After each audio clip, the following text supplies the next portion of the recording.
Hello friends, myself Nikunj Gadwala, working as a lecturer, working as a professional teacher. आज हम एक topic का discussion करने जा रहे हैं, मतलब एक सब्जेक्ट का डिस्कशन करने जा रहे हैं। सब्जेक्ट है मैनेजमेंट अकाउंटिंग, जो बीकॉम सेम 5 में आता है, बीबीए में भी आपको देखने को मिलेगा। मैनेजमेंट अकाउंटिंग की बहुत सारी अलग अलग टेक्निक्स है। उस टेक्निक में से एक टेक्निक है स्टैंडर्ड कोस्टिंग। स्टैंडर्ड कोस्टिंग क्या है? तो स्टैंडर्ड कोस्टिंग अलग अलग मेजरमेंट आपको प्रोवाइड करता है कि कंपनी किस तरह से फ्यूचर के अंदर अपने एक्शन ले सकती है इम्प्रूवमेंट के लिए। उसमें एक मटेरियल प्राइस वेरिएंस हम कैलकुलेट करते हैं, मटेरियल यूसेज वेरिएंस कैलकुलेट करते हैं and material cost variance calculate करते हैं। ये वेरिएंस का मतलब है difference between estimated cost and actual cost, standard cost and actual cost. अब उसका एक इम्पोर्टेंट वेरिएंस है, जिस वेरिएंस को हम मटेरियल यील्ड वेरिएंस के नाम से जानते हैं। ये यील्ड का मतलब क्या, पहले जान लीजिए। यील्ड का मतलब है प्रोडक्शन, आउटपुट, कितना कंपनी प्रोडक्शन करेगी वो। तो हम यहाँ पर आज डिस्कस करने जा रहे हैं material yield variance. Actually material yield variance है ना, वो मटेरियल यूसेज वेरिएंस का बाय प्रोडक्ट है। क्योंकि कोई भी कंपनी होती है, जब भी प्रोडक्शन होता है, आप चाहे कितना भी ध्यान रखो, लॉस इज़ इनएविटेबल, मतलब वो आपका वेस्टेज तो होगा ही। तो ये वेस्टेज की वजह से मतलब आपकी जो क्वांटिटी इफेक्ट होगी, मतलब आपने इनपुट किया है और आउटपुट आएगा, तो उसके दौरान जो लॉस कितना हुआ वो लॉस भी पता चलेगा, और साथ में दो और चीज़ें पता चलेगी कि आपने जो एस्टिमेट किया था उतना प्रोडक्शन हुआ है या नहीं है। तो हम आज डिस्कस करने जा रहे हैं, हम डिस्कस करेंगे मटेरियल यील्ड वेरिएंस। एक छोटे से क्वेश्चन के साथ हम समझने की कोशिश करते हैं। मैं अपनी ओर से पूरी ट्राई करूंगा कि आपको बहुत ही आसानी से ये चीज़ें समझ में आ जाए। यहाँ पर एक स्टैंडर्ड और एक्चुअल मटेरियल हमारे पास है। स्टैंडर्ड क्वांटिटी है, एक्चुअल क्वांटिटी है, उसमें दो मटेरियल है, मटेरियल ए, मटेरियल बी। यहाँ पर भी मटेरियल ए एंड बी है। नॉर्मल लॉस हमें जो दिया गया है वो है 10%। ये नॉर्मल लॉस का मतलब है कि आप चाहे कुछ भी कर लो, आप जो अपने एम्प्लॉई है, वर्कर्स है, उसके ऊपर सुपरवाइज़र रहेगा, फिर भी ये लॉस तो होता ही रहेगा, होगा ही, 100% होगा। एंड एक्चुअल प्रोडक्शन हुआ है 170 यूनिट्स। अब मटेरियल यील्ड वेरिएंस जब भी हमें कैलकुलेट करना हो तो सबसे पहली चीज़ हमें ये देखनी पड़ेगी कि आपके पास जो स्टैंडर्ड क्वांटिटी है वो और जो एक्चुअल क्वांटिटी है वो अगर इक्वल है या इक्वल नहीं है। क्योंकि इक्वल है, if it is equal then we use the different formula, and अगर इक्वल नहीं है तो भी हम अलग सी फॉर्मूला यूज़ करेंगे। तो सबसे पहले हमें ये चेक करना पड़ेगा कि स्टैंडर्ड क्वांटिटी और एक्चुअल क्वांटिटी इक्वल है या नहीं है।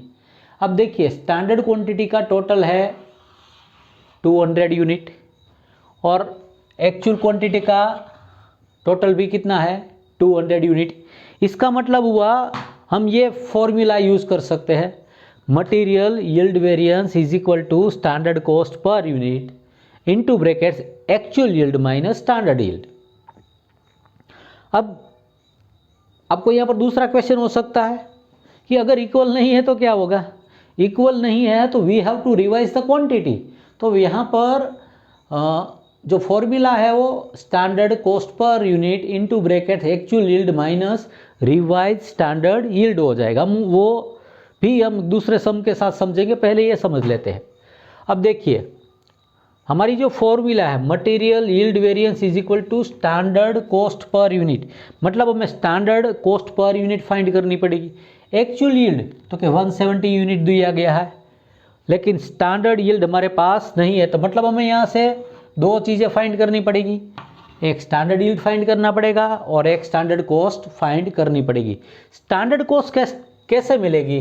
तो कि ये 120 यूनिट को हम 20 के साथ मल्टीप्लाई करेंगे, 80 यूनिट को 15 के साथ मल्टीप्लाई करेंगे, अगर 120 यूनिट को ये हमारा मिल जाएगा हमें स्टैंडर्ड कॉस्ट। कैसे मिलेगा? तो कि ये जो मटेरियल है उसके 120 यूनिट, उनको 20 से मल्टीप्लाई करेंगे तो 2400। बी के कितने यूनिट है? 80 यूनिट है। 80 यूनिट रेट कितना है? 15 है, तो इसका हो जाएगा 1200, मतलब हमारी स्टैंडर्ड कॉस्ट हो गई 3600। अब स्टैंडर्ड कॉस्ट पर यूनिट अगर हमें फाइंड करना है तो उसकी फॉर्मूला है total standard cost divided by standard yield. तो अब हमें फाइंड करना पड़ेगा स्टैंडर्ड यील्ड। अब स्टैंडर्ड यील्ड, अब देखिए टोटल स्टैंडर्ड क्वांटिटी मतलब इनपुट क्वांटिटी हमारी कितनी है? 200 है। उसमें नॉर्मल लॉस कितना है? 10%। तो इसका मतलब हमारा स्टैंडर्ड आउटपुट, स्टैंडर्ड प्रोडक्शन कितना हुआ? 180 हुआ। तो अब यहाँ से हमें स्टैंडर्ड कॉस्ट पर यूनिट मिल सकती है। Standard cost per unit is equal to 3600 divided by 180, तो ये 20 मिला हमें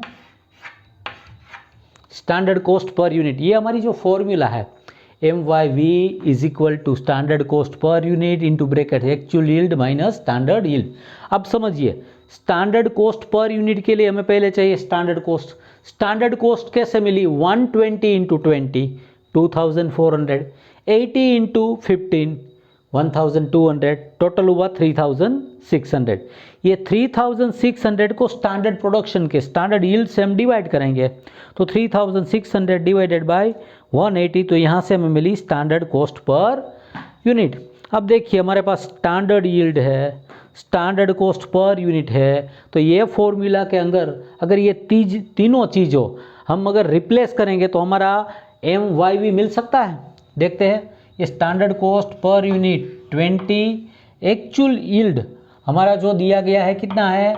170 यूनिट, माइनस करेंगे 180, तो एक्चुअल यील्ड स्टैंडर्ड यील्ड से कम है। इसका मतलब है ये पहले से ही नेगेटिव है। इनका मल्टीप्लिकेशन हम इसके साथ करेंगे 3600 और उसको 180 से डिवाइड किया तो स्टैंडर्ड कॉस्ट पर यूनिट कितना मिला था? 20 मिला था। अब एक्चुअल यील्ड 170 माइनस, तो इसका मतलब 20 इंटू 10, तो ये 200 हमारा जो आंसर आया। लेकिन इसे आप अनफेवरेबल बोल सकते हो। क्या बोल सकते हो?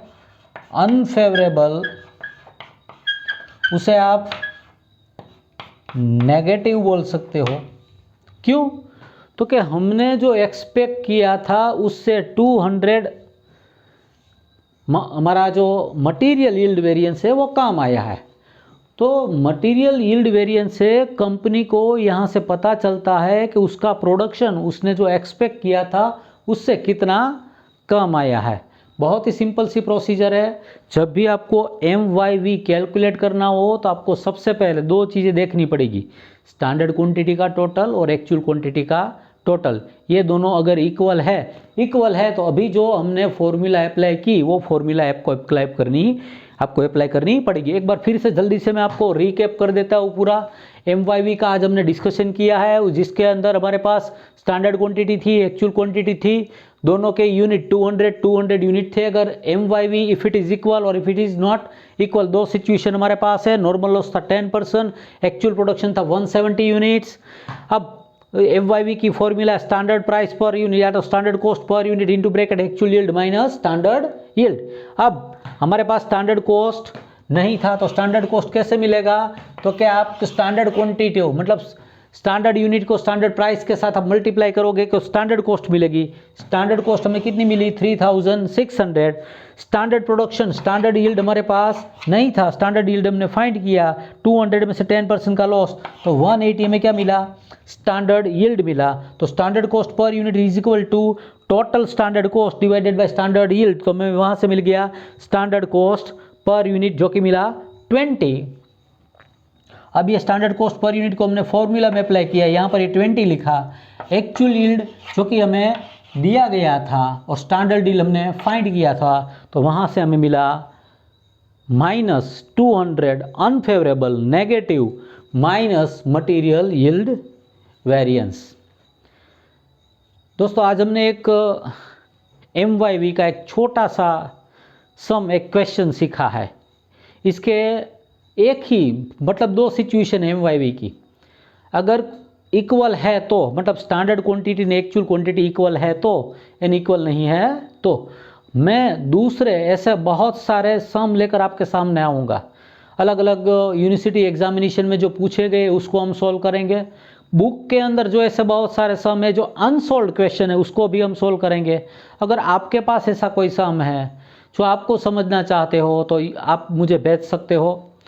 मैं डिस्क्रिप्शन में अपना व्हाट्सअप नंबर लिख दूंगा और उसके साथ बहुत सारे ऑलरेडी जो सम मैंने सॉल्व किए हुए आप मेरी जो चैनल है निकुंज 2020 चैनल पर से आप वो देख सकते हो। अगर आपका कोई सजेशन हो तो भी आप मुझे भेजना प्लीज़। अगर आपको अच्छा लगता है तो ये इसको लाइक करना और शेयर करना और सब्सक्राइब करना।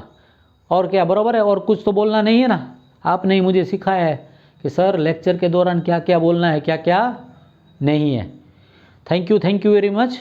अब एक बार फिर से दोबारा हम मिलेंगे एक नए क्वेश्चन के साथ, एक नए टॉपिक के साथ।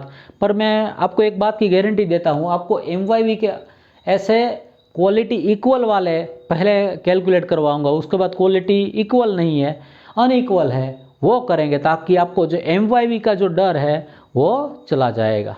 शुक्रिया शुक्रिया शुक्रिया। Thank you very much.